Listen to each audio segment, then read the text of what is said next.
ಕಾವೇರಲಿದೆ ಚಳಿಗಾಲದ ಅಧಿವೇಶನ. ಸದನದಲ್ಲಿ ವಿಪಕ್ಷಗಳಿಂದ ಗ್ಯಾರಂಟಿ ಫೈಟ್. ಆಡಳಿತ ಪಕ್ಷದಿಂದಲೂ ಕೌಂಟರ್ಗೆ ಪ್ಲಾನ್.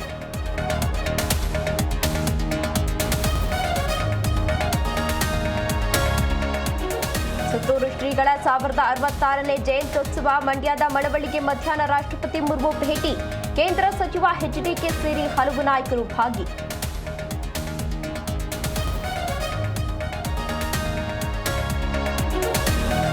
ಚಳಿಗೆ ಗಡಗಡ ನಡುಗುತ್ತಿದ್ದ ಜನಕ್ಕೆ ಕೊಂಚ ನಿಟ್ಟುಸಿರು. ಇಂದಿನಿಂದ 6 ದಿನಗಳ ಕಾಲ ತಗ್ಗಲಿದೆ ಥಂಡಿ.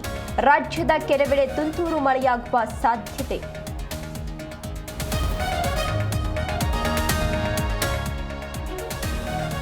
ಪಹಲ್ಗಾಮ್ನಲ್ಲಿ ಪಾಕ್ ಉಗ್ರರ ದಾಳಿ ಪ್ರಕರಣ. 1597 ಪುಟಗಳ ರಿಪೋರ್ಟ್ ಸಲ್ಲಿಸಿದ ಎನ್ಐಎ ತಂಡ. ಜಮ್ಮು ಸ್ಪೆಷಲ್ ಕೋರ್ಟ್ಗೆ ಚಾರ್ಜ್ ಶೀಟ್ ಸಲ್ಲಿಕೆ.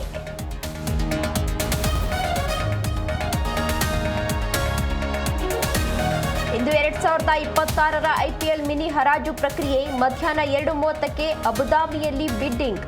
10 ತಂಡಗಳಿಗಾಗಿ ಒಟ್ಟು 77 ಸ್ಥಾನ ಭರ್ತಿಗೆ ಪೈಪೋಟಿ.